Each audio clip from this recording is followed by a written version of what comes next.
Hello guys, welcome back to my YouTube channel. तो हम कर रहे थे बात बेटा किसकी, ऑर्गेनिक केमिस्ट्री की, राइट। और हमारा जो फोकस चल रहा है वो इस बात पे चल रहा है कि जैसे कि आपके एग्ज़ाम्स के ऑलमोस्ट 39 या 40 डेज़ रिमेनिंग हैं। तो हम कोशिश कर रहे हैं प्रॉब्लम्स को सॉल्व करके कंसेप्ट को समझने की। ओके, तो टाइम कम है, कोशिश हमारी ये रहेगी कि प्रॉब्लम्स को समझें और प्रॉब्लम्स को लेकर कंसेप्ट को अंडरस्टैंड करें। ओके, देखो जैसे मैंने आपसे कहा है कि बेटा इसमें क्या है, जीओसी पार्ट है ना। तो एक तो जीओसी पार्ट है, जनरल ऑर्गेनिक केमिस्ट्री, और दूसरा है रिएक्शन मैकेनिज्म। ये दो इंपॉर्टेंट पार्ट है ना, जीओसी और रिएक्शन मैकेनिज्म है। ओके, तो बेटा जीओसी और रिएक्शन मैकेनिज्म को हम किसके थ्रू समझेंगे। जीओसी और रिएक्शन मैकेनिज्म में हमें कमांड करना है, किसके थ्रू करना है हमें, किसके थ्रू करना है, क्वेश्चंस के थ्रू, है ना, राइट। क्वेश्चन लूँगा और क्वेश्चन से हमें क्या समझना है, कॉन्सेप्ट को अंडरस्टैंड करना है, राइट। क्वेश्चन के थ्रू क्या करना है, मुझे कॉन्सेप्ट को अंडरस्टैंड करना है। ओके, तो मेरा फोकस ये रहेगा। तो होपफुली कि जितने मैं क्वेश्चंस की आपको प्रैक्टिस कराऊंगा ना, डेफिनेटली वो एग्जाम में आपको क्वेश्चंस मिलेंगे। ओके, तो पूरी वीडियो में बने रहना है लास्ट तक। अगर आपके अंदर पेशेंस है तो डेफिनेटली आप बने रहेंगे।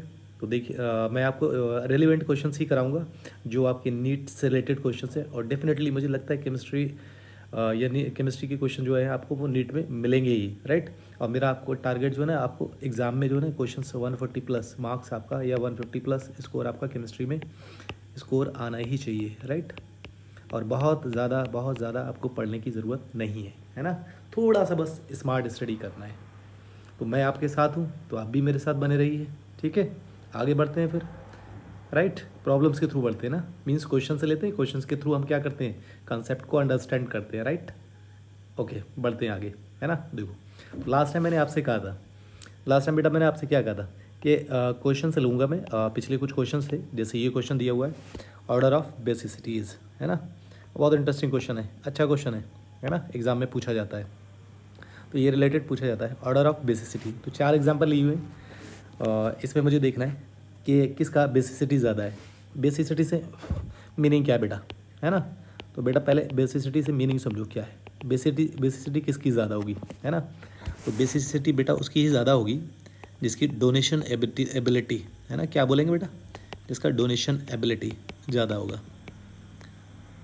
लोन पेयर कह दो ना, लोन पेयर डोनेशन एबिलिटी ज़्यादा होगी। तो जिसमें लोन पेयर डोनेशन एबिलिटी ज़्यादा होगी बेटा, उसका ही बेसिक स्ट्रेंथ ज़्यादा होगा, मीन्स उसका बेसिसिटी ज़्यादा होगी, राइट। तो इस वाले ये हिंट हो गया आपके क्वेश्चंस का, राइट। तो हिंट क्या है बेटा, आपको ये समझ में आ गया ना। बेसिसिटी उसकी ही ज़्यादा होगी, बेसिसिटी उसकी ज़्यादा होना है जिसमें lone pair donation ability maximum. Okay, अब चारों ऑप्शन में देख लो तो बेसिसिटी किसकी ज़्यादा है बेटा। पहले आप ये देखो, लाइक फ्लोरीन है, मोर इलेक्ट्रोनेगेटिव, ऑक्सीजन, नाइट्रोजन। अब अगर मैं इनमें देखूं तो इलेक्ट्रोनेगेटिविटी का तो बेटा ऑर्डर ये है। इलेक्ट्रोनेगेटिविटी की बात करेंगे तो फ्लोरीन की इलेक्ट्रोनेगेटिविटी ज़्यादा है, उससे कम ऑक्सीजन, देन सबसे कम नाइट्रोजन की है। ये इलेक्ट्रोनेगेटिविटी ऑर्डर होता है, राइट, ये मालूम है आपको। ओके, अब ये देख लेते हैं डोनेशन एबिलिटी किसकी ज़्यादा होगी, है ना। अगर मैं ये कंपेयर करूँ, क्योंकि इस कंपाउंड्स में देखें तो मेरे पास दो एलिमेंट्स हैं, एक नाइट्रोजन है और दूसरा ऑक्सीजन है। तो डोनेशन एबिलिटी उसकी ज़्यादा होगी ना जिसकी इलेक्ट्रोनेगेटिविटी कम होगी। देखो इन दोनों में अगर मैं कंपेयर कर रहा हूँ बेटा, जिसकी इलेक्ट्रोनेगेटिविटी कम होगी ना, लेस इलेक्ट्रोनेगेटिविटी जिसकी होगी ना, लेस टाइटली होगा, तो डोनेशन एबिलिटी उसकी क्या होगी बेटा, बोलो मुझे। डोनेशन एबिलिटी, अरे डोनेशन एबिलिटी उसकी ज़्यादा होगी, राइट, है ना। जिसकी इलेक्ट्रोनेगेटिविटी कम, उसका डोनेशन एबिलिटी ज़्यादा। तो नाइट्रोजन और ऑक्सीजन में अगर मैं देखूँ तो डोनेशन एबिलिटी, देखो इलेक्ट्रोनेगेटिविटी कम तो किसका है बेटा, नाइट्रोजन का है। और नाइट्रोजन का जो लेस इलेक्ट्रोनेगेटिव है, तो इसका मतलब नाइट्रोजन की डोनेशन एबिलिटी क्या है, ज़्यादा है, राइट। आ गई बात समझ में। अब मुझे किस वाले पॉइंट पर फोकस करना है, अब इसमें देखो मुझे बेटा, मुझे किस पे पॉइंट पे फोकस करना है, नाइट्रोजन पे फोकस करना है। मुझे नाइट्रोजन पे फोकस करना है कि किस में डोनेशन एबिलिटी ज़्यादा है। तो देखो बेटा यहाँ 4 एग्जाम्पल लिए हैं, वो 4 एग्जाम्पल क्या हैं उनको मैं ले लेता हूँ, राइट। देखो एक क्वेश्चन तो ये लिया हुआ है, एग्जाम्पल्स देख लो, एक एग्जाम्पल ये है ना। चारों एग्जाम्पल्स देख लेते हैं। NH ये है, और नो डाउट्स इसके पास लोन पेयर है। ओके, हाइड्रोजन है ना इसके साथ, और दूसरा कंपाउंड ये यहाँ पर भी लोन पेयर है नाइट्रोजन के साथ में, है ना, ये लोन पेयर है। थर्ड एग्जाम्पल लिया हुआ है, ऑक्सीजन है ना, और फिर नाइट्रोजन है NH, और इसके पास में भी लोन पेयर है यहाँ। ओके, देन फोर्थ एग्जाम्पल देखो, यहाँ नाइट्रोजन दिया हुआ है, राइट, नाइट्रोजन दिया हुआ है, राइट। तो ये इसके पास में भी लोन पेयर है। तो ये इसने एग्जाम्पल लिया है फर्स्ट, और इसको बोला है सेकेंड, और इसे कहा है थर्ड, और इसको बोला है फोर्थ, राइट। तो मेरा कॉन्सेप्ट क्या है? मेरा कॉन्सेप्ट ये है, बेसिसिटी चेक करने के लिए मेरा कॉन्सेप्ट बेटा क्या है? लोन पेयर डोनेशन एबिलिटी, है ना। आप ये कह सकते हो more is the tendency to donate lone pair of electron, greater will be the basicity. Okay, अब देखो, और इसमें बेटा ये जो सेंटर है ये कैसा है? ये जो नाइट्रोजन है वो sp3 हाइब्रिडाइज्ड है, राइट, सिंगल बॉन्ड के साथ है तो sp3 हाइब्रिडाइज्ड है। ये लोन पेयर बेटा डबल बॉन्ड के साथ में sp2 हाइब्रिडाइज्ड है, और ये वाला जो नाइट्रोजन है ये भी sp3 हाइब्रिडाइज्ड है, और ये नाइट्रोजन कॉन्जुगेशन में है ना, ये भी sp2 हाइब्रिडाइज्ड है। इतना समझ में आ रही बात? अब बेटा इलेक्ट्रोनेगेटिविटी किसकी ज़्यादा होगी? क्योंकि दो कंपाउंड्स इसमें फर्स्ट एंड थर्ड कंपाउंड्स देखो बेटा, इन दो में अगर ये फर्स्ट एंड थर्ड की बात करोगे तो इसमें sp3 हाइब्रिडाइजेशन है, जबकि आप सेकेंड और फोर्थ की बात करेंगे तो बेटा इसमें कैसा हाइब्रिडेशन है? इसमें sp2 हाइब्रिडेशन है, राइट। तो आपको ये भी मालूम होता है, जैसे कि मैंने आपको बोला है कि बेटा जिसकी लेस इलेक्ट्रोनेगेटिविटी होगी, कैसा क्या कहा है मैंने आपसे? Less electronegative element means greater donation ability, है ना। तो मुझे ये देखना है, मैं एस कैरेक्टर से भी देख सकता हूँ ना। तो बेटा यहाँ एस कैरेक्टर कितना है? एस परसेंटेज देखो, एस परसेंटेज फर्स्ट वाले केस में एक एस ऑर्बिटल है, 3 पी ऑर्बिटल है, तो इसका मतलब एस कैरेक्टर कितना है? 25% है। और इस वाले केस में देखो sp2 होता है तो बेटा एक एस ऑर्बिटल है, 2 पी ऑर्बिटल है। यहाँ पर एस परसेंटेज कितना है? 33.33%, है ना। यानी कि आपके पास कंसेप्ट ये आ जाता है कि जिसमें एस परसेंटेज ज़्यादा होगा ना बेटा, उसकी इलेक्ट्रोनेगेटिविटी भी ज़्यादा ही होगी। आ गई बात समझ में? तो आपको अगर इसमें देखना है, किस में देखना है बेटा? फर्स्ट एंड थर्ड में, और इसमें देखना है सेकेंड एंड फोर्थ में। तो देखो बेटा एस परसेंटेज किस में कम है? तो जिसमें एस परसेंटेज कम होगा, अरे भाई जिसका एस परसेंटेज कम है ना, उसका इलेक्ट्रोनेगेटिविटी क्या है? उसका इलेक्ट्रोनेगेटिविटी कम है। और जिसका इलेक्ट्रोनेगेटिविटी क्या कम है, उसका डोनेशन एबिलिटी क्या बोला है मैंने बेटा? बोलो, डोनेशन एबिलिटी क्या होगा उसका? डोनेशन एबिलिटी ज़्यादा होगा, मीन्स उसकी बेसिसिटी क्या होगी? अरे बोलो, बेसिसिटी क्या होगी? ज़्यादा होगी ना, ठीक है। अब ये मुझे समझ में आ गया कि जिसमें एस परसेंटेज कम है उसका बेसिक नेचर ज़्यादा है, राइट। तो first and third more basic, किसके कंपेयर में बेटा? सेकेंड एंड फोर्थ के कंपेयर में, राइट। ये लिख लिया मैंने। अब मुझे फर्स्ट एंड थर्ड में कंपेयर करना है, फर्स्ट एंड थर्ड में कंपेयर करना है। देखो बेटा फर्स्ट एंड थर्ड कौन सा है? फर्स्ट ये है और थर्ड ये है, इसमें कंपेयर करना है, राइट। यहाँ नाइट्रोजन sp3 हाइब्रिडाइज्ड है, यहाँ पर भी नाइट्रोजन sp3 हाइब्रिडाइज्ड है, बट क्या है इसके यहाँ पर देखो ये तो ये साइड सेम है, इसमें फर्स्ट और थर्ड में ये साइड भी सेम है। डिफरेंस कहाँ है? यहाँ कार्बन है बेटा, और इस वाली पोजीशन पे ऑक्सीजन है, राइट। आ गई बात समझ में? तो फर्स्ट और थर्ड का मैं एग्जांपल लूँ बेटा, तो मैंने क्या लिखा है ध्यान से देखो, है ना। ध्यान से देखो, फर्स्ट वाले केस में अगर मैंने ये लिखा है, फर्स्ट वाले केस में बेटा जो एग्जाम्पल है ना मेरे पास, वो क्या है एग्जाम्पल? फिर से देख लो, है ना। जो एग्जाम्पल है वो ये है फर्स्ट वाले केस में। फर्स्ट वाले केस में एग्जाम्पल ये है NH, है ना। और थर्ड वाले केस में एग्जाम्पल जो है बेटा मेरे पास ऑक्सीजन है, ये NH। और सेकेंड वाले केस में एग्जाम्पल है मेरे पास ये है प्रीडीन है ना, ये एग्जाम्पल है। और फोर्थ वाले केस में बेटा एग्जाम्पल ये है मेरे पास नाइट्रोजन, है ना। ये एग्जाम्पल्स है, राइट। तो ये तो फर्स्ट है मेरा, ये थर्ड है, ये सेकेंड है, ये फोर्थ है ना। अब फर्स्ट एंड सेकेंड में मुझे कंपेयर करना है कि कौन which one is more basic, है ना। तो ये बेटा देखो यहाँ आप इलेक्ट्रोनेगेटिविटी का कंसेप्ट यूज़ कर सकते हो, राइट। यहाँ कार्बन है, बाकी देखो ये साइड सेम है ना। ये साइड जैसे यहाँ पर है, सिमिलर साइड यहाँ पर है, ये भी कार्बन है। यहाँ सिमिलर साइड कार्बन है तो यहाँ पर भी सिमिलर साइड कार्बन है, लेकिन यहाँ कार्बन है, यहाँ ऑक्सीजन है। तो कार्बन के कंपेयर में ऑक्सीजन मोर इलेक्ट्रोनेगेटिव, तो जो इलेक्ट्रॉन डेंसिटी होगी बेटा भाई वो किधर शिफ्ट होगी? वो ऑक्सीजन की तरफ शिफ्ट होगी, मोर शिफ्ट होगी ना ऑक्सीजन की तरफ। Oxygen is more electronegative, carbon is less electronegative, तो कम। तो यहाँ इलेक्ट्रॉन डेंसिटी कार्बन है, यहाँ नाइट्रोजन है, राइट। तो यहाँ इलेक्ट्रॉन डेंसिटी किसकी तरफ शिफ्ट होनी है? इधर इसके डायरेक्शन में शिफ्ट होगी नाइट्रोजन की तरफ। तो बेटा देखो इलेक्ट्रॉन डेंसिटी किसके पास ज़्यादा है? तो जिसके पास इलेक्ट्रॉन डेंसिटी ज़्यादा होगी, देखो इसमें कंपेयर कर रहा हूँ मैं फर्स्ट एंड थर्ड में, तो इलेक्ट्रॉन डेंसिटी बेटा इस वाले केस में ज़्यादा है फर्स्ट के केस में, राइट, क्योंकि इलेक्ट्रॉन डेंसिटी इधर बढ़ रही है, जबकि इसके केस में ऑक्सीजन इज मोर इलेक्ट्रोनेगेटिव, तो इलेक्ट्रॉन डेंसिटी क्या है बेटा, जो लोन पेयर है ये दूर जाएगा इससे, राइट, यानी कि इलेक्ट्रॉन डेंसिटी कम होगी। तो जहाँ डोनेशन एबिलिटी ज़्यादा होगी वो ज़्यादा बेसिक होगा। तो डोनेशन एबिलिटी बेटा फर्स्ट वाले केस में ज़्यादा है, यानी कि first more basic than third. इतनी बात क्या आपको समझ में आई? तो मुझे लगता है यहाँ तक ये बात समझ में आ गई होगी, राइट। अब सेकेंड और फोर्थ को समझ लो, राइट, सेकेंड और फोर्थ में कंपेयर कर लें। तो बेटा देखो यहाँ पर अगर हम देखें बेटा इस वाले केस में देखो, थर्ड वाले केस में तो ये पिरिडीन है और इसके पास लोन पेयर है यहाँ पर, राइट। तो इसका जो लोन पेयर है वो इसके कॉन्जुगेशन में नहीं है ना, क्योंकि ये इतना पार्ट ऑलरेडी एरोमेटिक है, बेंजीन की तरह ही है ना। नाइट्रोजन हटा दो, कार्बन देख लो उसकी जगह, अगर मैं नाइट्रोजन हटा के कार्बन ले लूँ तो बेंजीन ही तो बन गया ये। बट इसका जो लोन पेयर है ना बेटा, ये लोन पेयर कॉन्जुगेशन में नहीं है, और जबकि इसका ये जो लोन पेयर है ना इसके कंपाउंड के साथ में कॉन्जुगेशन में है। दैट मीन्स हम ये कह रहे हैं कि ये जो कंपाउंड से बेटा कैसा है, ये जो कंपाउंड है वो एरोमेटिक है, यानी कि इसका लोन पेयर कॉन्जुगेशन में इन्वॉल्व हो गया, राइट, एरोमेटिक हो गया, राइट, एरोमेटिक है, राइट। और ये आपका जो है लोन पेयर फ्री है ना। अब देखो इसका लोन पेयर तो कॉन्जुगेशन में नहीं है, लेकिन इसका लोन पेयर जो है इस वाले का जिसको मैं एरोमेटिक बोल रहा हूँ, इसका लोन पेयर कॉन्जुगेशन में है। तो इसका मतलब जो लोन पेयर कॉन्जुगेशन में उसकी डोनेशन एबिलिटी क्या होगी, उसकी डोनेशन एबिलिटी ऑब्वियसली कम ही होगी, है ना। तो सबसे कम कौन सा हो जाएगा, फोर्थ। तो आंसर क्या होगा, फिर ऑर्डर आप ये लिख सकते हैं, first, third, second and fourth. आ गई बात समझ में? तो देखो बेटा यहाँ पर मैंने एक्सप्लेन किया है आपको कि बेसिसिटी मुझे देखना है तो कितनी बातों का ध्यान में रखना है, ठीक है ना। तो कोशिश किया है मैंने स्टेप बाय स्टेप समझाने की कि किस तरीके से मुझे बेसिसिटी को अंडरस्टैंड करना है, राइट। तो बेसिसिटी हो या एसिडिटी, तो एग्जाम में इससे रिलेटेड क्वेश्चन पूछने के चांसेस पूरे रहते हैं। तो होपफुली कि यह बात आपको समझ में आ गई होगी, राइट। आगे बढ़े, फिर अगला क्वेश्चन देख लेते हैं, ठीक है ना।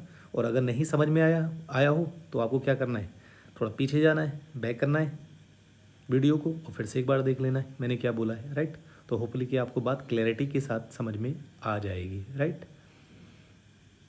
देखो बेटा अगर इस क्वेश्चन को देखकर डर लग रहा है कि सर मुझे समझ में नहीं आया, तो एक बात ध्यान में रखो, जहाँ आपको डर लगे ना तो ये समझ लेना डर के आगे, बोलो, डर के आगे जीत है, राइट।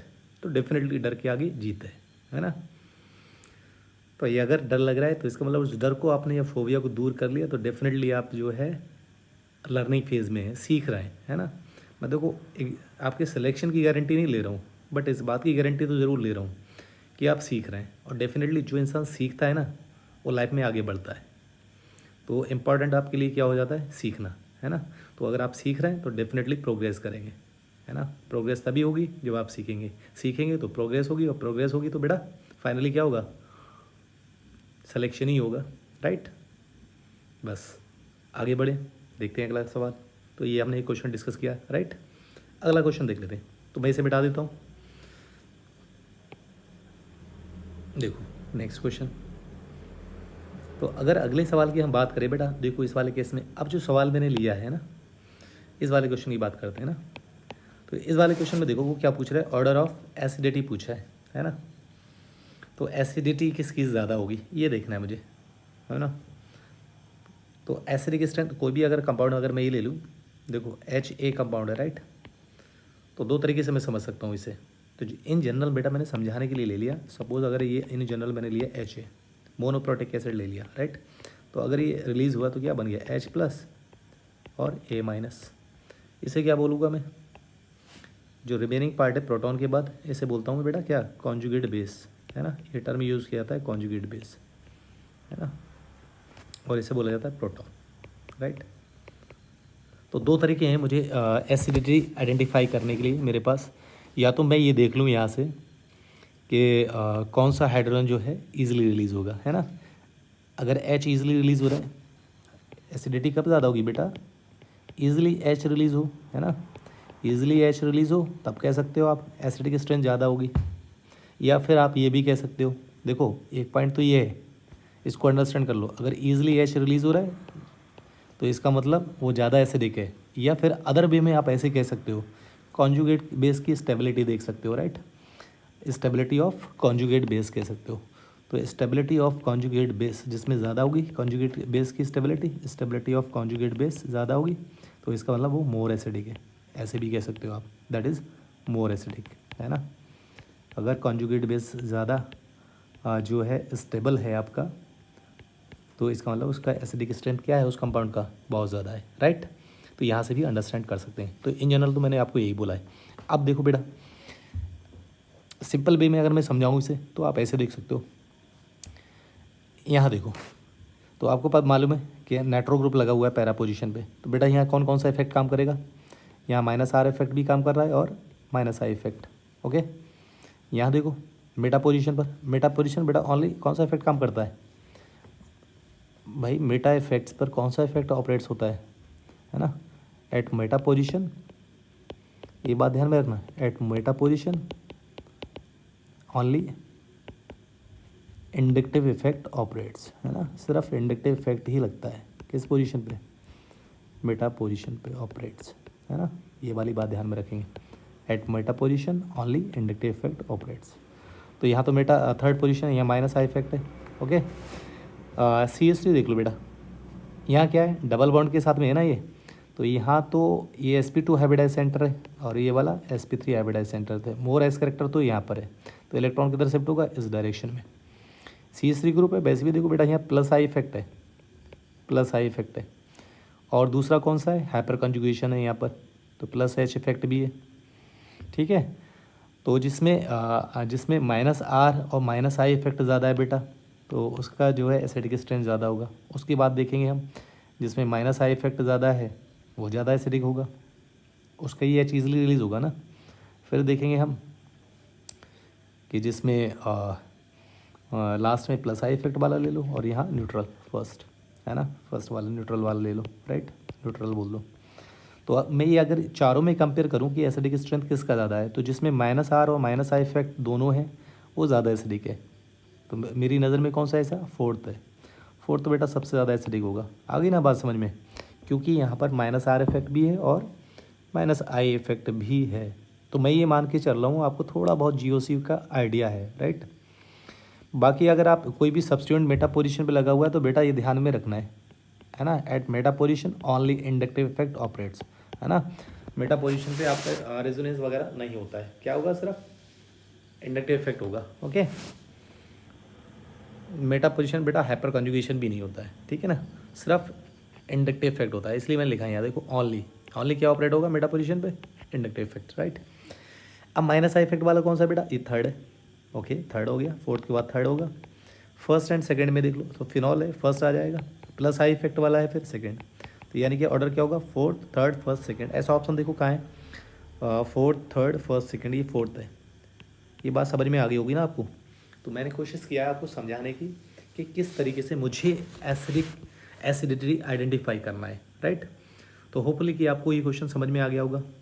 तो यहाँ इफेक्ट्स देखना थे, इलेक्ट्रॉनिक डिस्प्लेसमेंट इफेक्ट मैंने लिए, और देखो इलेक्ट्रॉनिक डिस्प्लेसमेंट अगर मैं इसमें लेक्चर बनाना चाहता, वीडियो बनाना चाहता तो बहुत लंबी बन जाती। तो मैंने कोशिश यहाँ पे किया कि थोड़ा बहुत आपको आइडिया है, राइट। किन चीज़ों का आइडिया है, इलेक्ट्रॉनिक डिस्प्लेसमेंट्स का, like inductive effect, hyper conjugations, resonance and electromeric effect, right. और इन्हीं की हेल्प से हम क्या कर रहे हैं, बेसिसिटी एसिडिटी देख रहे हैं, चाहे वो एरोमेटिक कंपाउंड्स हो और या एंटी एरोमेटिक, उसका भी थोड़ा बहुत आपको आइडिया रहता है, राइट। तो हम कोशिश कर रहे हैं क्वेश्चंस के थ्रू कंसेप्ट को समझने की, राइट। तो मुझे लगता है ये क्वेश्चन आपको समझ में आ गया होगा, राइट। आगे बढ़ते हैं, दोनों अच्छे क्वेश्चन थे, तो डेफिनेटली चांस रहता है कि क्वेश्चन पूछा जाए आपसे बेसिसिटी से या एसिडिटी से रिलेटेड। तो मुझे लगता है ये समझ में आ गया होगा, राइट। आगे बढ़ते हैं, ठीक है।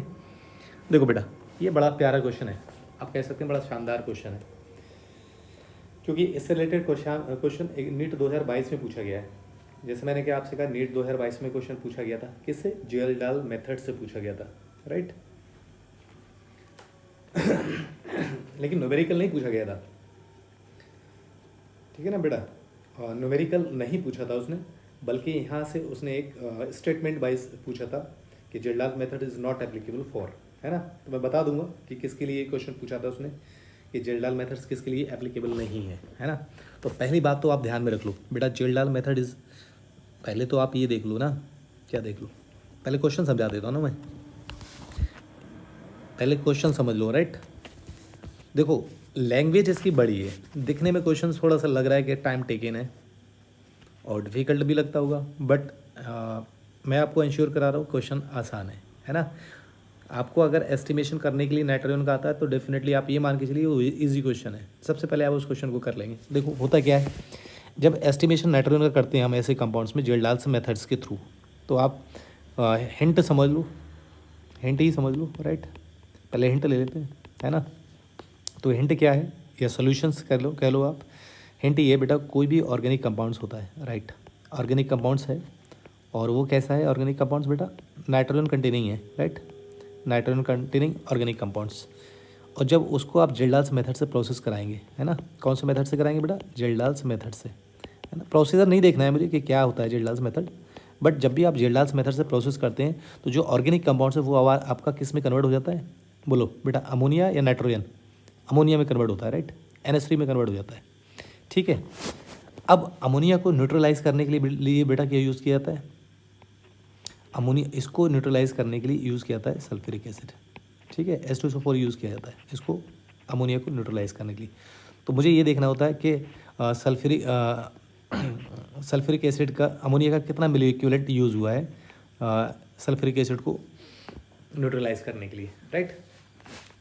अब देखो यहाँ पर फार्मूला यूज़ कर लेता हूँ मैं डायरेक्टली, फार्मूला जानने की ज़रूरत नहीं है कैसे आया फार्मूला। तो 1.4 into N into V divide by W, ये फार्मूला होता है ना।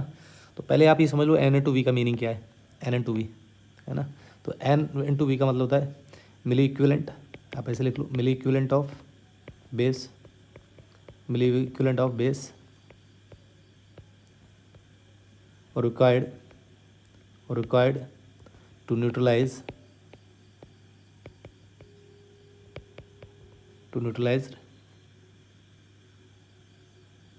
H2SO4, milli equivalent of base और required to neutralise H2SO4, right.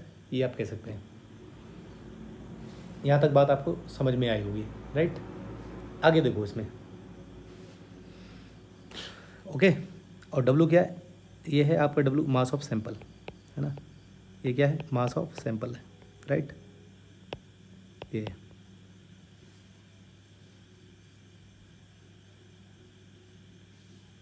ठीक है। तो मुझे अगर W मास ऑफ सैंपल तो दिया हुआ क्वेश्चन के अंदर, देखो कितना दिया हुआ है 1.4 ग्राम, तो ये 1.4 ग्राम दिया हुआ है। अगर मुझे ये पता चल जाए कि N इंटू वी क्या है, तब मैं इस क्वेश्चन को सॉल्व कर सकता हूँ, राइट। अब देखो आप बेटा, देखो क्या कर सकते हैं इसमें, थोड़ा पेशेंस रखना है, इजी सवाल है।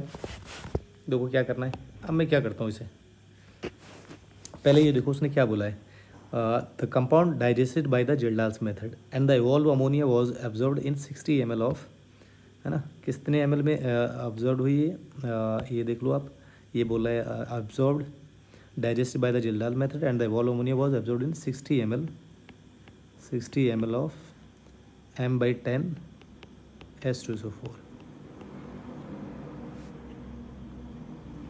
ठीक है। बल्कि ऐसे लिख लो बेटा, यहाँ जैसे आपने लिखा ना, यहाँ बेस स्टेटमेंट चेंज कर लो थोड़ा सा, यहाँ लिख सकते हो आप मिली इक्विवेलेंट ऑफ एसिड लिखेंगे, रिक्वायर्ड टू न्यूट्रलाइज बेस, ये लिखना था मुझे, ठीक है ना। थोड़ा सा चेंज करना था, एसिड नहीं, वहाँ बेस नहीं था, एसिड था, और एसिड बेस ले लेंगे, राइट। तो ये लिखेंगे N/V का मतलब क्या बेटा, मिली equivalent of acid required to neutralise base. अब देखो ये दिया हुआ है acid 60 ml of M/10 H2SO4, the unreacted acid required. अब देखो इसमें, इसको मैं मिटा देता हूँ पहले, राइट। फार्मूला तो है ही आपके पास। अब इतना तो एसिड यूज़ हुआ है, कितना यूज़ हुआ है बेटा, कितना यूज़ हुआ है आपका 60 ml of M/10 H2SO4 use हुआ है एसिड। अब कुछ एसिड बच रहा है, कुछ रिमेनिंग एसिड बच रहा है ना, अनरिएक्टेड एसिड बोला है उसने, कैसा, अनरिएक्टेड एसिड, है ना। अनरिएक्टेड एसिड को न्यूट्रलाइज करने के लिए कितना यूज़ किया है, 20 ml ऑफ M/10 NaOH, है ना। The percentage of nitrogen in the compound. तो ये मैंने समरी, इस क्वेश्चन की समरी ऐसे लिख ली। तो उसने बोला है कि जो कंपाउंड है वो 1.4 ग्राम है, राइट। सैंपल कितना है बेटा, 1.4 ग्राम है। जेल्डाल्स मेथड से किया तो अमोनिया बना। उस अमोनिया को न्यूट्रलाइज करने के लिए कितना यूज़ किया, 60 ml of M/10 H2SO4 use किया, है ना। और इतना यूज़ तो किया क्योंकि ये एग्जिस्ट में है ना, एग्जिस्ट में है। कैसे पता चला बेटा, एग्जिस्ट में है, इसका मतलब अनरिएक्टेड बचा ये, है ना।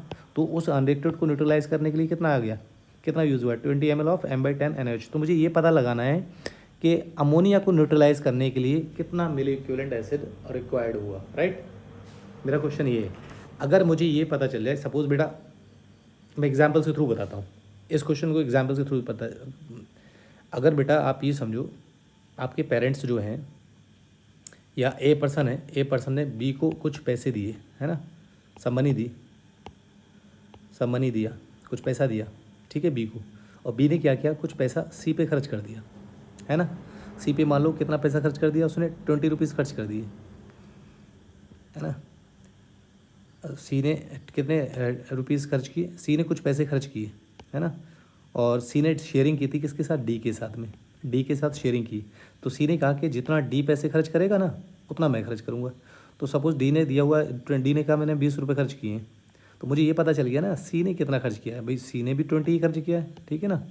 तो अगर ये मुझे पता चल गया कि ऑलरेडी डी दिया हुआ था, डी के पास 20 रुपये थे, तो सी ने भी 20 ही खर्च किए होंगे। तो मुझे ये देखना है कि बी के पास पैसा बचा कितना है ना, इसके पास रिमेनिंग पैसा कितना है। तो मुझे पहले ये पता हो कि ए ने कितना पैसा दिया था बी को, है ना।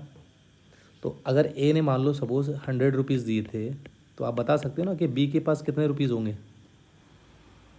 अब कितने पैसे बचे होंगे, है ना, डी के साथ शेयरिंग करने के बाद। तो डी के साथ शेयरिंग कितने की उसने, 20 रुपये की, है ना। तो इसका मतलब बी के पास कितना रुपये बचा है, 80, है ना। तो बस मुझे यही देखना था। अब देखो ये एग्जांपल लेके मैंने समझाने की कोशिश की, है ना। तो इस बात को अगर आप समझ सके हो तो अच्छी बात है। यहाँ देखो मुझे N/V निकालना है, तो N/V निकालना है एसिड्स के लिए। नॉर्मलिटी तक के टर्म में लेंगे, M/10 H2SO4 है, तो इसे क्योंकि एन फैक्टर बेटा कितना है H2SO4 के लिए, H2SO4 के लिए एन फैक्टर कितना होता है, एन फैक्टर 2 होता है, किसके लिए, H2SO4 के लिए। तो मुझे मालूम है कि मोलरिटी 1/10 दिया हुआ है और एन फैक्टर कितना है 2, और वॉल्यूम कितना लिया हुआ है 60 ml। तो मिली इक्विवेलेंट कितना मिल गया बेटा मुझे, कितना 12 मिली इक्विवेलेंट। ये मेरे पास 12 मिली इक्विवेलेंट क्या आ गया, एसिड। अब मुझे ये देखना है, तो टोटल जो मेरे पास एसिड था वो कितना था, 12 मिली इक्विवेलेंट था।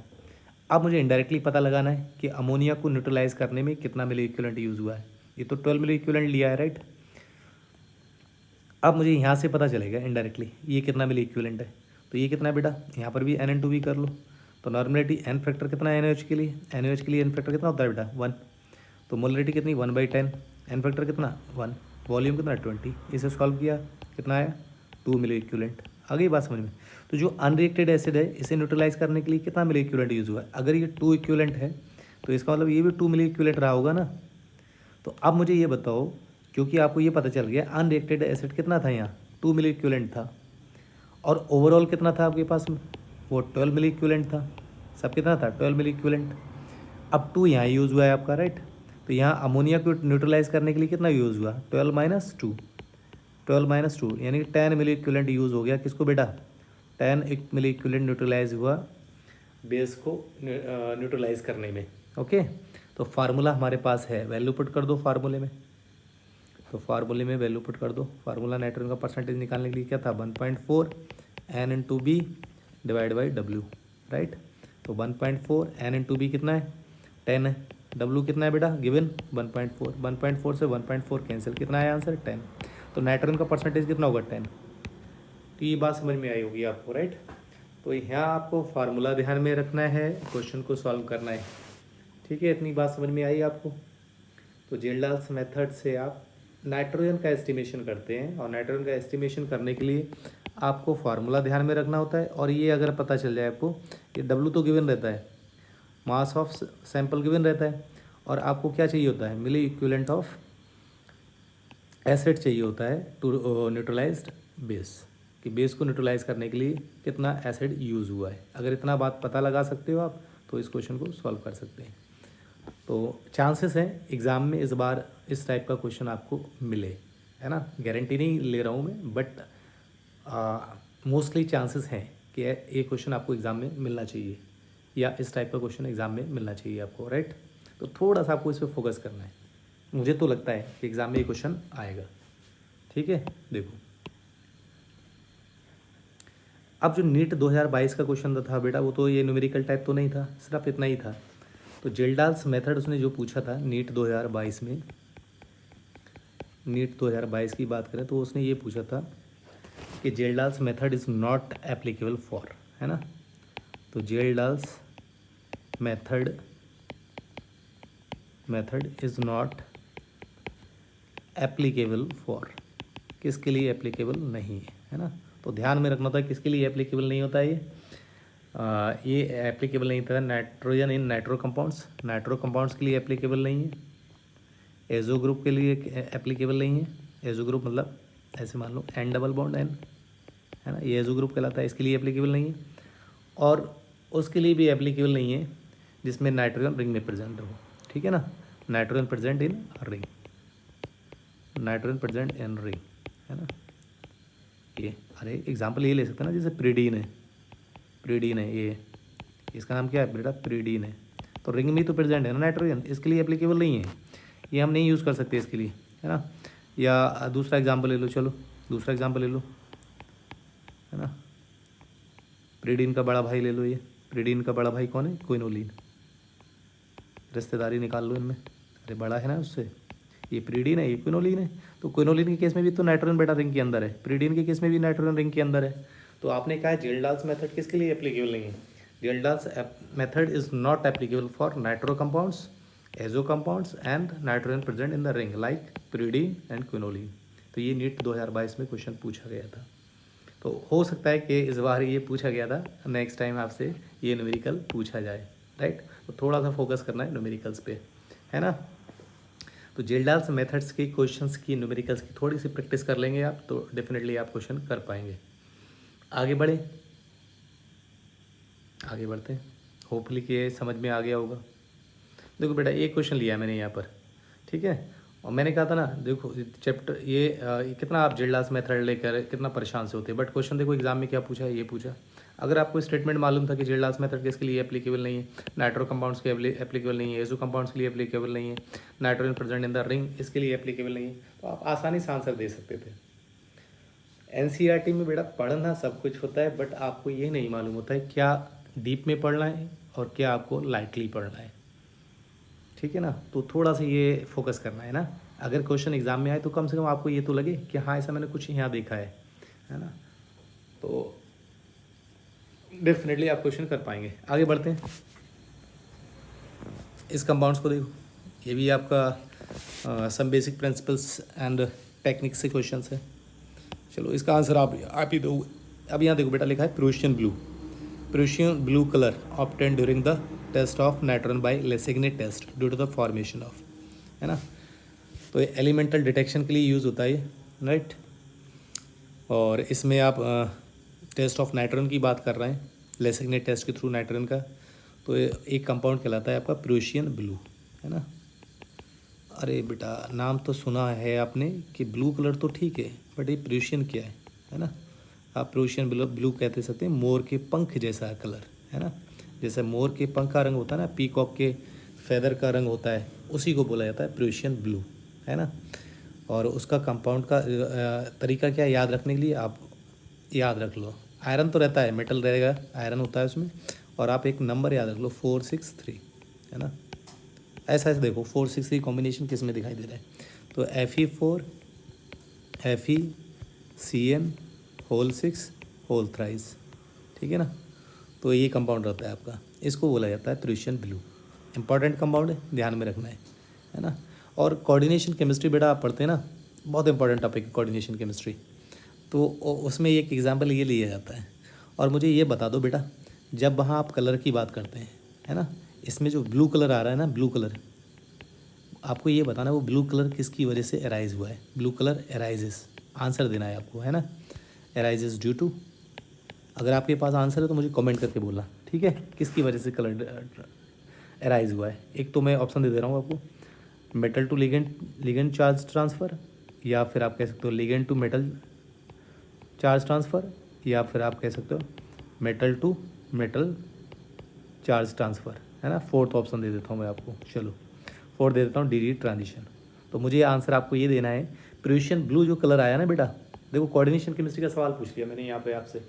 प्रूशियन ब्लू कलर जो आ रहा है वो किस की वजह से राइज हो रहा है, metal to ligand charge transfer की वजह से, या ligand to metal charge transfer की वजह से, या मेटल टू मेटल, ये लिखा है बेटा metal to metal charge transfer, right, या फिर डी ट्रांजिशन की वजह से, राइट। मुझे आंसर आप दोगे कमेंट बॉक्स में किसकी वजह से वो कलर एराइज हुआ है।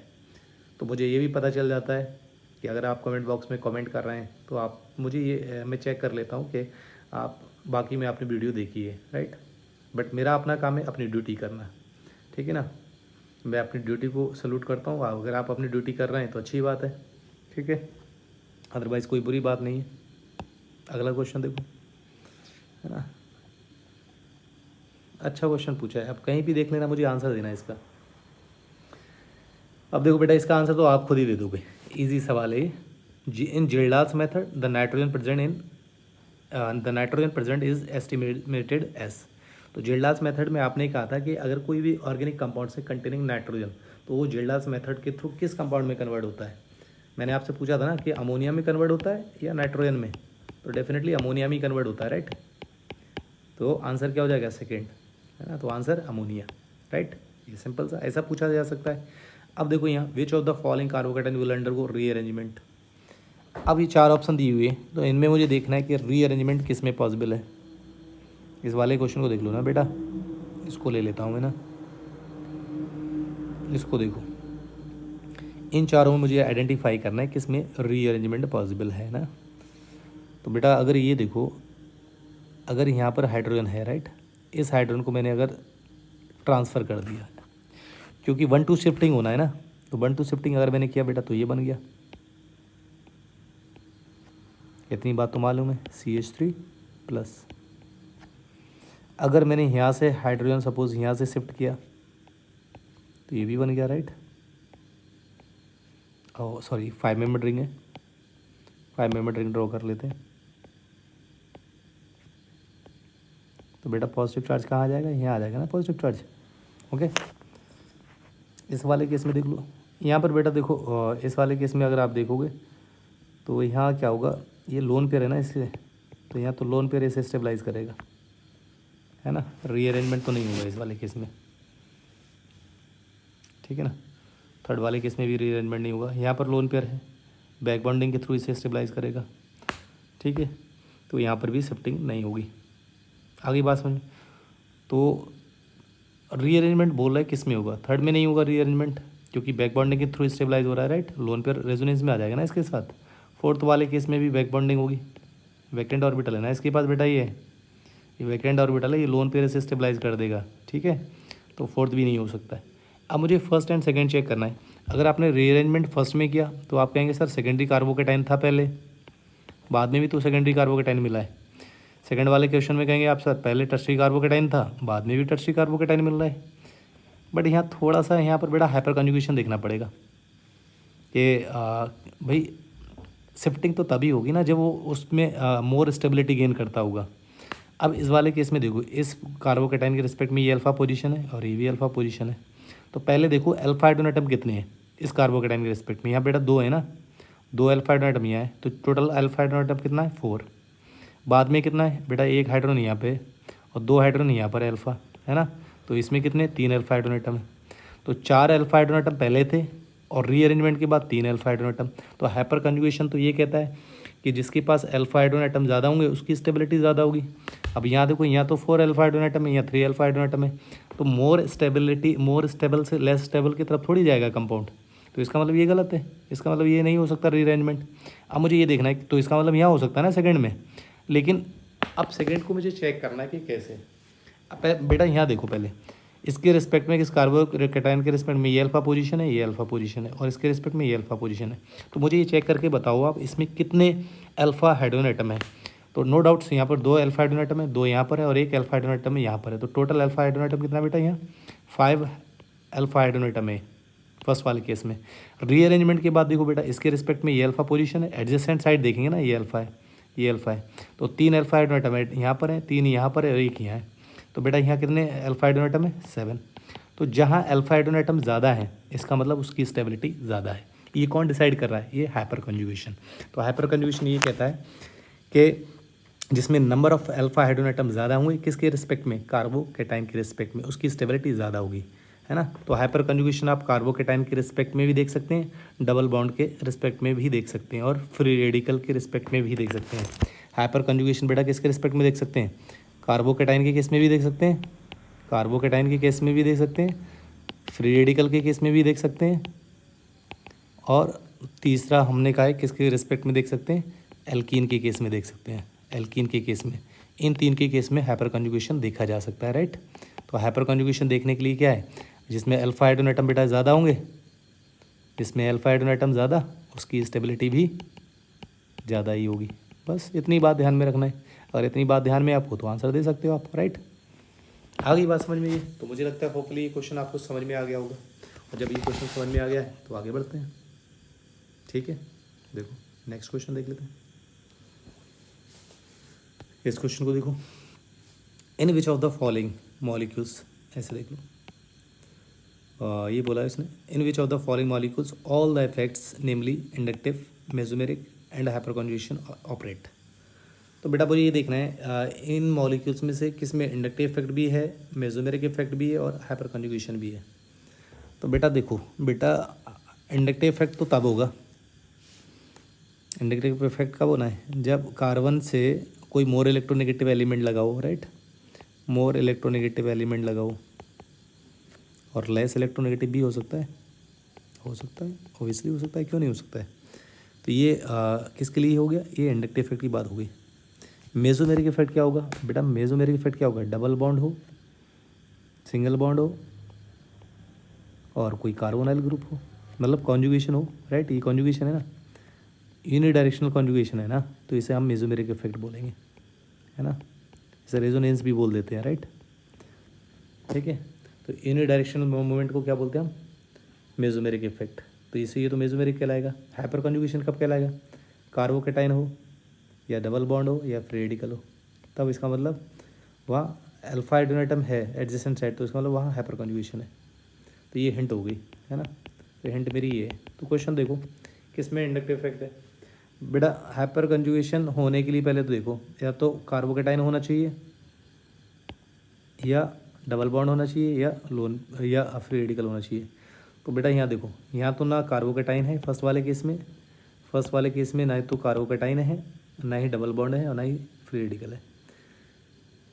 इस वाले केस में देखो, फोर्थ वाले केस में, फोर्थ वाले केस में देखो बेटा, डबल बॉन्ड तो है लेकिन अल्फा हाइड्रोजन एटम नहीं है, हाइपर कंजुगेशन भी नहीं है यहाँ पर, है ना। यहाँ देखो ओनली इंडक्टिव इफेक्ट है भाई, Cl मोर इलेक्ट्रोनेगेटिव, तो ये जो इलेक्ट्रॉन है ना वो इधर शिफ्ट होगा ना, इसलिए पार्शियल नेगेटिव यहाँ पार्शियल पॉजिटिव। फर्स्ट वाले केस में क्या है? Only inductive effect. सेकंड वाले केस में बेटा देखो, इस डबल बॉन्ड के रिस्पेक्ट में अल्फा हाइड्रोजन एटम है ये, इसके रिस्पेक्ट में ये भी अल्फा हाइड्रोजन एटम है, इसके रिस्पेक्ट में ये अल्फा हाइड्रोजन, इसका मतलब यहाँ हाइपर कंजुगेशन है, एल्कीन है तो हाइपर कंजुगेशन है, ठीक है। इस वाले केस में देखो, इस वाले केस में देखो बेटा, मैंने ये कहा यहाँ इंडक्टिव इफेक्ट है, यहाँ हाइपर कंजुगेशन है। इस वाले केस में क्या है? ओनली आप रेजोनेंस कह सकते हो, रेजोनेंस है, और भी बोलना है तो मेसोमेरिक इफेक्ट कह दो, मेसोमेरिक इफेक्ट है। बट वो तो ये कह रहा है ना तीनों चीज़ें किस में है। तो बेटा देखो यहाँ जो CO CH3 ग्रुप है ना, उसको मैं ऐसे लिख देता हूँ, क्योंकि ये पता है ना C डबल बॉन्ड O करके लिखा होता है ना, CO CH3 ऐसे लिखा होता है, CO CH3 ये। तो इसका मतलब ये देखो, double bond single bond, double bond single bond, ये मेसोमेरिक इफेक्ट हो गया। अब क्योंकि oxygen is more electronegative than carbon, तो इलेक्ट्रॉन डेंसिटी किसकी तरफ शिफ्ट होगी? ऑक्सीजन की तरफ शिफ्ट होगी, तो यानी कि माइनस आई इफेक्ट भी है, और ये प्लस M इफेक्ट भी है, मेसोमेरिक इफेक्ट भी है, और डबल बॉन्ड के रिस्पेक्ट में अल्फा हाइड्रोजन एटम भी है, यानी कि हाइपर कंजुगेशन भी है। तो तीनों इफेक्ट किस वाले केस में बेटा? वो इस वाले केस में। तो आंसर क्या हो गया आपका? ये, है ना। तो आंसर ये हो गया आपका, राइट। आगे समझ में बात, इसमें इंडक्टिव इफेक्ट भी है, हाइपर कंजुगेशन भी है, और रेजोनेंस भी है। नेक्स्ट वाला क्वेश्चन देख लो, which of the following does not represent the resonating structure of this. तो इस कंपाउंड को बोला जाता है बेटा बाइफिनाइल, है ना। क्या बोलते हैं? बाइफिनाइल। बाइफिनाइल में मुझे बता दो आप कि कौन सा रेजोनेटिंग स्ट्रक्चर नहीं है, है ना। देखो रेजोनेटिंग स्ट्रक्चर जब भी आप बनाएंगे तो पाई इलेक्ट्रॉन्स का मूवमेंट करना है मुझे। देखो ऐसे ही देख लो ना, सपोज ये डबल बॉन्ड है, सिंगल बॉन्ड, डबल बॉन्ड ये है, फॉर एग्जांपल मैंने ये ले लिया फॉर एग्जांपल। अब मुझे यहाँ रेजोनेटिंग स्ट्रक्चर अगर ड्रॉ करना है तो मैं क्या कर सकता हूँ, इस डबल बॉन्ड को शिफ्ट कर दिया यहाँ।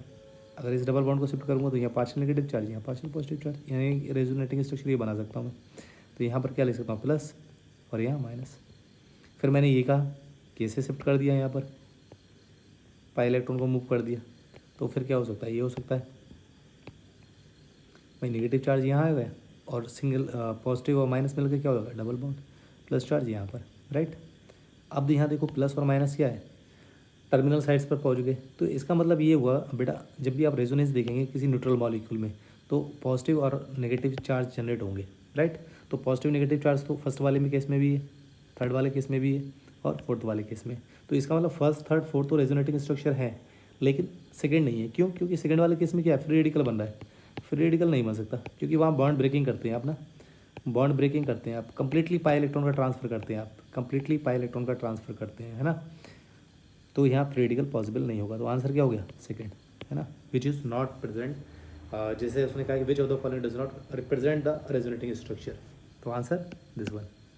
इतनी बात समझ में आ गई ना, आगे बढ़े फिर देखो। अब यहाँ दिया हुआ है, नेक्स्ट क्वेश्चन देख लो, choose the correct statement among the following. अब सही स्टेटमेंट बताना है मुझे। तो आई मतलब प्लस आई इफेक्ट की बात कर रहा है, inductive effect. Inductive effect transfer electron from one carbon atom to another, ये देखना ये बात सही है। Inductive effect operates in both sigma and pi bond. Inductive effect creates no charge in the molecule. Inductive effect creates partial charge and it is distance dependent. बेटा देखो इसमें कौन सा स्टेटमेंट सही लग रहा है। तो आपने पढ़ा है ना, अगर सपोज 3 कार्बन में ले लूँ ये और इसे Cl लगा दूँ तो बेटा क्या मोर इलेक्ट्रोनेगेटिव है ना, तो इस पर पार्शियल नेगेटिव चार्ज आएगा, या पार्शियल पॉजिटिव चार्ज आएगा। और जितना डिस्टेंस बढ़ती जाएगी ना उतना ये चार्ज कम होता जाएगा, जितना ये डिस्टेंस बढ़ती जाएगी उतना ये चार्ज कम होता जाएगा, ठीक है ना। यानी कि जो आपका इंडक्टिव इफेक्ट है वो डिस्टेंस डिपेंडेंट है। तो बाकी अगर आप डिस्टेंस बढ़ेंगी तो जनरली माना जाता है कि 3 कार्बन तक ही इफेक्ट देखा जाता है। तो इसका मतलब डिस्टेंस डिपेंडेंट हो गया ना। तो इंडक्टिव इफेक्ट बेटा कैसे हो गया, डिस्टेंस डिपेंडेंट। एक तो बात ये समझ में आ गई, डिस्टेंस डिपेंडेंट भी। और देखो उसकी वजह से क्या है, मोर इलेक्ट्रोनेगेटिव एलिमेंट है ना ये, तो मोर इलेक्ट्रोनेगेटिव एलिमेंट होने की वजह से क्या है, यहाँ पर चार्ज जनरेट हो गया। कैसा चार्ज जनरेट हुआ है, पार्शियल, क्योंकि सिग्मा इलेक्ट्रॉन जो है ना पार्शियली डिस्प्लेस्ड होता है। इंडक्टिव इफेक्ट की अगर बात करते हैं आप, यहाँ सिग्मा इलेक्ट्रॉन कैसा बेटा डिस्प्लेस होता है, पार्शियली। इसलिए चार्ज कैसे जनरेट होगा, पार्शियल चार्ज जनरेट होगा। तो पार्शियल चार्ज जनरेट होगा and distance dependent, answer fourth. तो होपफुली ये बात आपको समझ में आ गई होगी, है ना। अगला क्वेश्चन देख लो, in which reaction a chiral reactant is given, या कायरल प्रोडक्ट। तो कौन सा कंपाउंड है जो कायरल रिएक्टेंट है बट कायरल प्रोडक्ट देता है। तो देखो बेटा कायरल का मीनिंग मैंने लास्ट टाइम बताया था। कायरल का मतलब क्या होता है बेटा, कायरल का मतलब मैंने बताया था कि कार्बन से अगर 4 डिफरेंट ग्रुप लगे हुए हैं, ABCD, है ना, मतलब any elements having 4 different groups that is called chiral centre, है ना। तो इसे कायरल सेंटर बोलेंगे। तो कार्बन लिया है तो कार्बन यहाँ कायरल सेंटर हो गया, राइट। अब देखो बेटा ये जो कार्बन है वो तो कायरल सेंटर है यहाँ पर, क्योंकि 4 डिफरेंट ग्रुप्स हैं, ठीक है 4 डिफरेंट ग्रुप्स। यहाँ पर भी देखो कायरल सेंटर यहाँ पर भी है, ये भी 4 डिफरेंट ग्रुप्स हैं। ये CH ये पूरा ग्रुप अलग हो गया, कायरल सेंटर। तो बेटा कायरल सेंटर तो यहाँ पर भी है, ये 4 डिफरेंट ग्रुप्स हैं, ये भी कायरल सेंटर है। इस वाले में कायरल सेंटर देखें, हाँ ये भी कायरल सेंटर है। इसके रिस्पेक्ट में देख लो, ये अलग एक CH3 ग्रुप है और ये Cl है, ये H है, ये पूरा एक ग्रुप हो गया ना, ओके। तो कायरल सेंटर तो रिएक्टेंट है बेटा सभी में है। अब इम्पॉर्टेंट मेरे लिए क्या है, प्रोडक्ट बनाना। तो आपको पता है KMnO4 को अगर आप बेसिक मीडियम में रिएक्शन करते हैं, है ना, तो ये जो कंपाउंड है, ये जो H लगा हुआ है ना, बेंजाइलिक H, तो ये कम्प्लीटली किस में कन्वर्ट होगा, ये प्रोडक्ट बन जाएगा बेटा कम्प्लीटली किस में, बेंजोइक एसिड में, C डबल बॉन्ड OH में कन्वर्ट होगा। तो देखो क्या इसमें कायरल सेंटर है, नहीं है कायरल सेंटर। 4 डिफरेंट ग्रुप नहीं है, एक ऑक्सीजन है, OH है और इस कार्बन से लगा हुआ ऑक्सीजन है, नहीं है, 3 ग्रुप है, राइट। 3 ग्रुप है तो कायरल सेंटर यहाँ नहीं है। अब देखो ओजोनोलाइसिस कर रहे हैं आप, रिडक्टिव ओजोनोलाइसिस। तो रिडक्टिव ओजोनोलाइसिस केस में क्या होता है बेटा, रिडक्टिव ओजोनोलाइसिस केस में क्या होता है, ये कार्बन कार्बन डबल बॉन्ड है, इसे आप ब्रेक कर दो और जैसे ही यहाँ से ये ब्रेक होगा एक ऑक्सीजन इसे मिलेगा, एक ऑक्सीजन इसे, यानी कि कंपाउंड क्या बन जाएगा, ये इस तरीके का कंपाउंड मिल जाएगा, यानी ये कंपाउंड ये मिलेगा और दूसरा कंपाउंड ये इस तरीके से। तो इसी तरीके से आप देख सकते हो इस कंपाउंड को ब्रेक करके, किसको, सेकंड वाले कंपाउंड को किसको ब्रेक करके। तो इस वाले केस में देखो, अगर आपने यहाँ से ब्रेक किया इसे तो एक ऑक्सीजन इसे मिल गया और एक ऑक्सीजन इसे मिल गया। तो देखो ब्रेक होने के बाद ये जो कंपाउंड है ना वो तब भी कायरल बन रहा है। अगर यहाँ से ब्रेक हुआ ना तो ये कंपाउंड कैसा बन गया आपका, कायरल। और ये वाला भी कंपाउंड सिमिलर है तो ये भी कैसा, कायरल। तो यानी कि आंसर क्या होगा, सेकेंड आंसर होगा। थर्ड वाला आप देख सकते हो, ठीक है, थर्ड वाले में भी देख लोगे आप। फोर्थ वाला रिडक्शन है, ठीक है, यानी कि आंसर तो सेकेंड ही है। In which reaction a chiral reactant is giving a chiral product. आ गई बात समझ में। तो थर्ड और फोर्थ ऑप्शन को आप चेक कर लेंगे कि ये क्यों नहीं है।